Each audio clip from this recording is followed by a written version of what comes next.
We've all experienced that, right? Where you finish a mix and you send it out to get mastered and it comes back and you're just like, dude, I hear like twice as much stuff in my mix than I did before.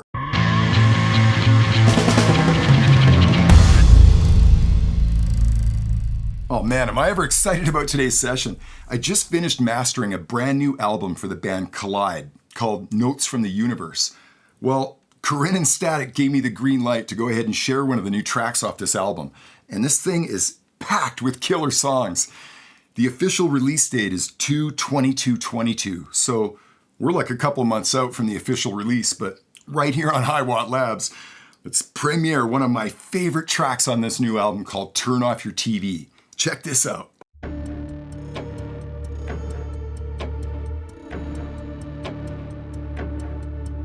The silence in between you'll find. Go right there, but you blow my mind. Why don't you turn off your TV? It's always trying to sell you something, and it seeps into your thoughts, deep into your thoughts. Why don't you tell me what to believe?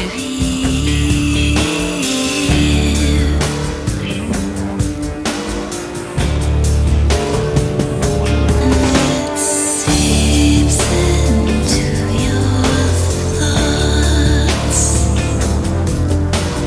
deep into your thoughts.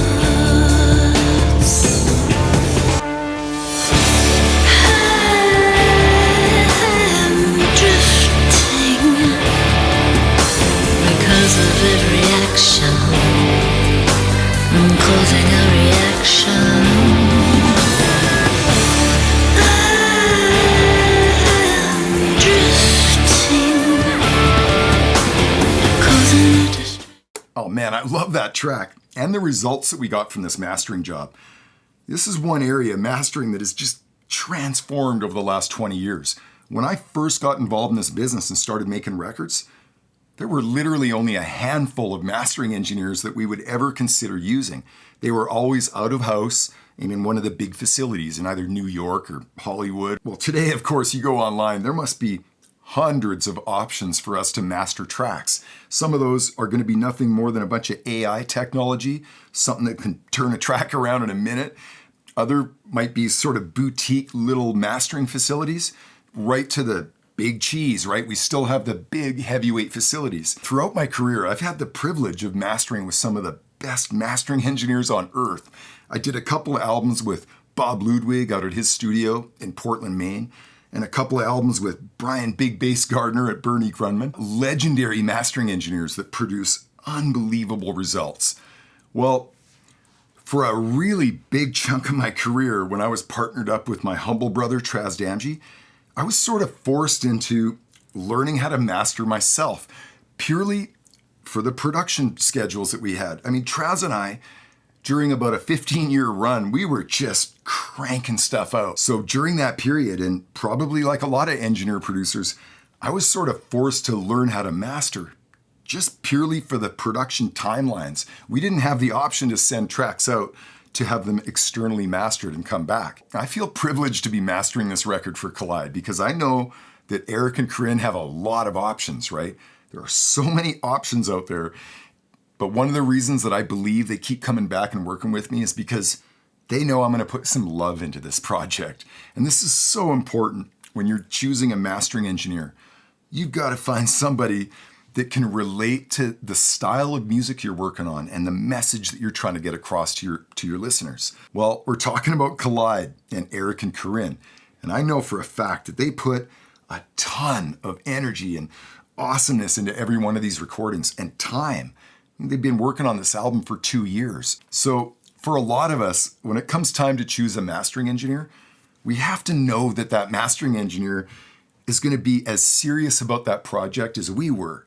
The last thing that you want to do is pour your heart and soul into working on a record for a couple of years and just fire it off somewhere for a mastering job and have it come back. And you want somebody who's really going to pay attention to that thing and listen to it. And so for today's session, I just want to take a few minutes and share some of my own experience in mastering and do a little bit of A/B comparison on the before and after version of this particular mastering job. Okay, so the first thing I'm going to do before we do any kind of A/B comparison is drop the level of my mastered version by about 5 dB, just to bring it into the same ballpark as the unmastered version.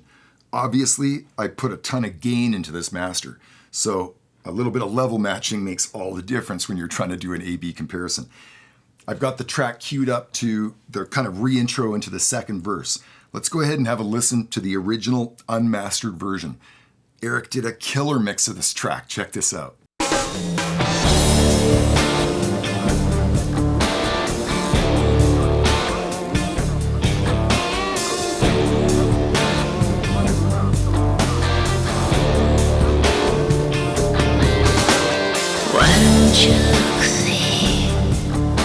Now we'll switch to the mastered version. Check out how much more bottom end I added to this track.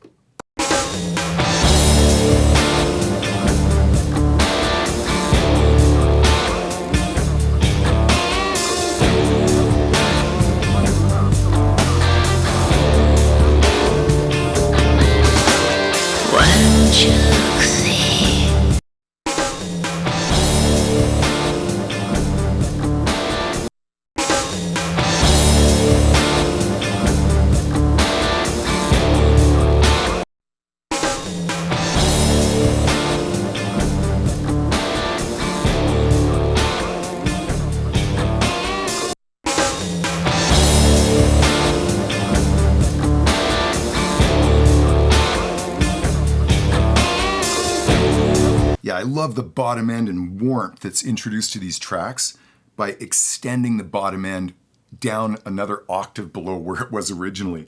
And this is something that I get up to often. I talk about it specifically in a session called Parallel Processing and Time Alignment that I just posted a few weeks ago. Now, I'm probably just like a lot of you. I've come to rely on the relationship that I have with my monitors. I mean, I have been exclusively mixing and working on one particular pair of monitors and speakers for over 15 years. So I know these things like the back of my hand. When I put up someone's track in my studio, it doesn't take more than a few seconds for me to hear if there's an imbalance somewhere, if there's like a lack of something or too much of something else. So when I put Eric's mixes up, they sound absolutely killer. But one thing I'm hearing is I didn't hear the bottom end extending as low as I wanted it to. Eric is such a good mixer that I get away with adding a big bottom end process to his mixes because he's done a really good job at mixing that bottom end. If he wasn't paying attention and he was sending me mixes where things weren't tuned and he wasn't paying attention to the low end, there's no way that I'd be able to add the process that I ended up adding to this and the substantial amount of bottom end boost to a mix that isn't prepared to handle it, so to speak. The reason I get away with it with Eric and we get such good results is because he's a great mixer. Yeah, I encourage you to check out that session, Parallel Processing and Time Alignment. You know, in my own experience and outside the effects of delay compensation, whenever I try and create a large amount of bottom end on any given mix, I find that that process is delayed.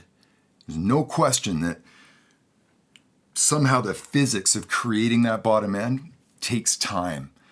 Even when delay compensation is on and engaged, I'm just talking about the physical time it takes to generate bottom end.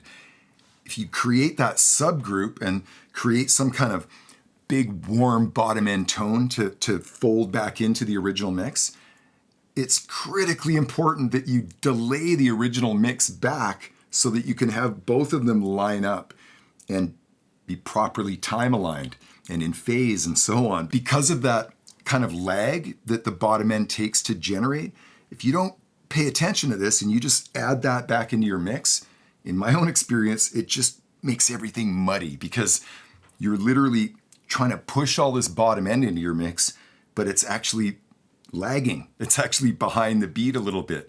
So you're filling up the gaps with all this weird bottom end. In my own experience, when you delay the original signal back so that that delayed process and your original signal actually land together, you can make huge bottom end increases to mixes without messing them up. Just for a reference again, let's go to a slightly different part of the second verse. Here's the original unmastered version. Why don't you find out who to believe?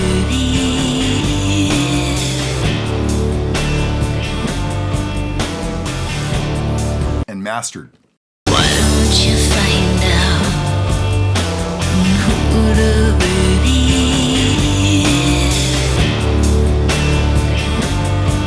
Yeah, that's a killer process for introducing really big amounts of bottom end to your mix. And not just bottom, but extended bottom.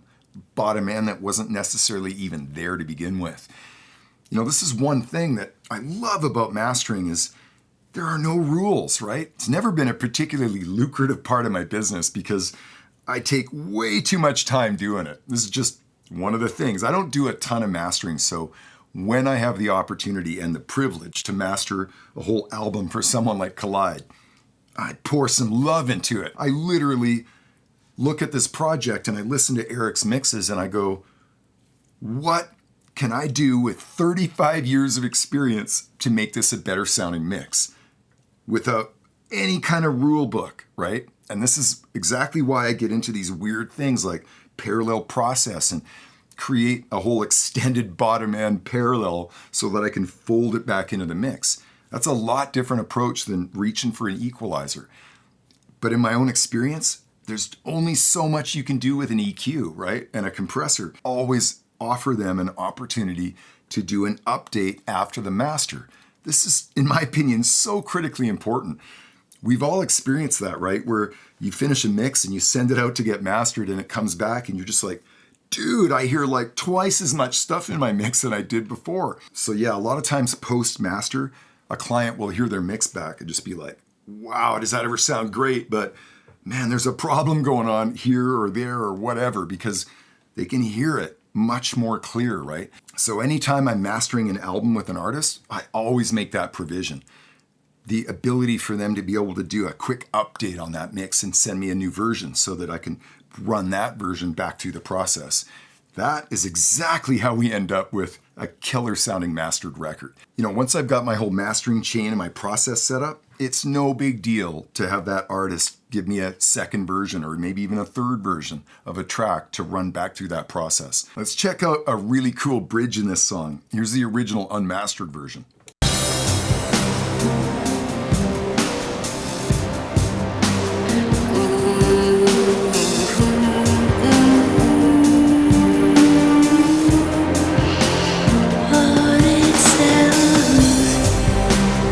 Mastered.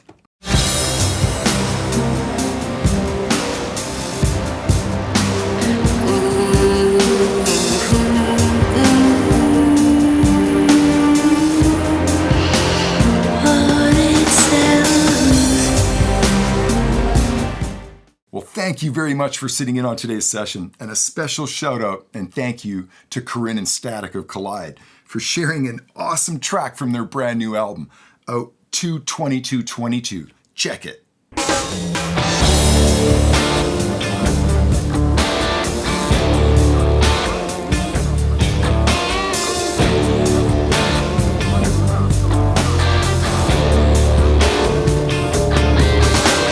Why don't you look the other way? It's always trying to sell you something.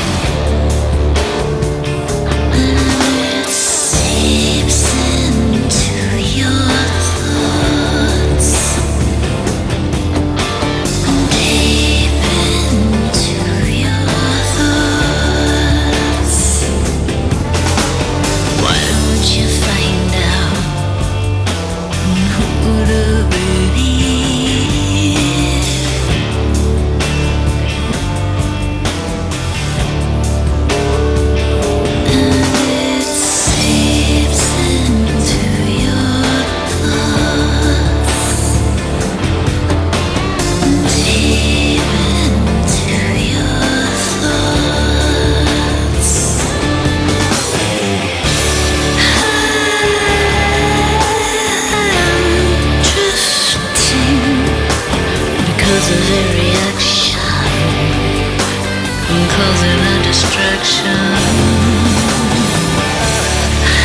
is crazy. Everything I find